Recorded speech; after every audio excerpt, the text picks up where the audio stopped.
ये बहुत ही शानदार रिजल्ट रहा है आज बिहार बोर्ड के इंटरमीडिएट परीक्षा का। और कुल 12,80,211 विद्यार्थियों में से 11,07,330 विद्यार्थी इसमें उत्तीर्ण हुए हैं, जो कि कुल संख्या का 86.5% है।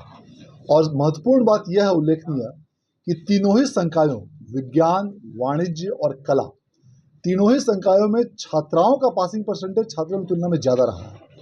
और इसी कारण से ओवरऑल की यदि हम बात करें तो 87.67% छात्राओं ने उत्तीर्णता प्राप्त की है और 85.33% छात्रों ने उत्तीर्णता प्राप्त की है। यदि हम तीनों संकायों के टॉपरों की बात करें तो तीनों ही संकायों में छात्राओं ने प्रथम स्थान प्राप्त किया है और कला संकाय में एक छात्र और छात्रा का संयुक्त रूप से प्रथम स्थान रहा है।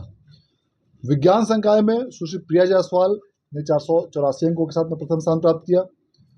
वाणिज्य संकाय में सुश्री रोशनी कुमारी ने 475 अंक के साथ में प्रथम स्थान प्राप्त किया और कला संकाय में अंकिता कुमारी और शाकिब शाह इन दोनों ने 473 अंकों के साथ में प्रथम स्थान प्राप्त किया है। तो यह निश्चित रूप से हम लोग के लिए खुशी की बात है कि पूरे देश में लगातार 7वीं वर्ष बिहार बोर्ड द्वारा सबसे पहले मार्च महीने में ही इंटरमीडिएट के परीक्षाफल की घोषणा की गई है।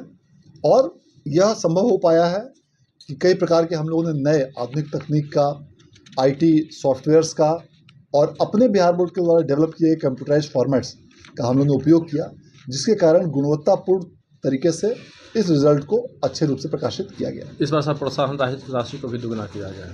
बिल्कुल, इस बार प्रोत्साहन राशि को पिछले वर्षों की तुलना में दुगुना कर दिया गया है और फर्स्ट रैंक प्राप्त करने वाले को 2 लाख रुपये, सेकेंड रैंक को 1.5 लाख, थर्ड रैंक को 1 लाख और फोर्थ और फिफ्थ रैंक को 30-30 हज़ार रुपये की राशि।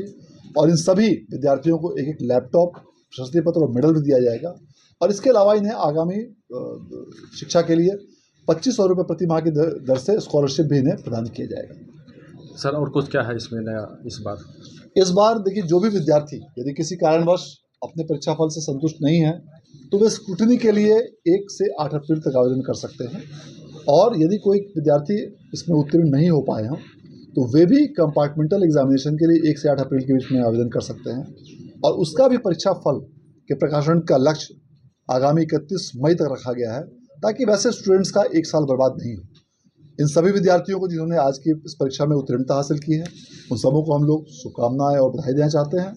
और जो भी किसी विद्यार्थी किसी कारणवश इसमें उत्तीर्ण नहीं हो पाए हैं, वे आगामी कंपार्टमेंटल परीक्षा में उत्तीर्ण होकर बेहतर प्रदर्शन कर सकते हैं। उन सबों को भी हम लोग शुभकामनाएं देते हैं। सर, मैट्रिक का रिजल्ट कब दे रहे हैं? मैट्रिक रिजल्ट के लिए भी तैयारी काफ़ी जोर शोर से की जा रही है और ये लक्ष्य रखा गया है कि आगामी 31 मार्च तक मैट्रिक के परीक्षा फल की घोषणा करने की कार्रवाई की जाए। 31 मार्च से पहले भी हो सकता है? ये बिल्कुल तैयारी की जा रही है और 31 मार्च हमने डेडलाइन रखा है कि 31 मार्च तक घोषणा की जाए, क्योंकि उस समय ईद का भी पर्व उसके आसपास ही संभावित है। अतः उन सभी चीज़ों को देखते हुए इस संबंध में निर्णय लिया जाएगा। हमारे साथ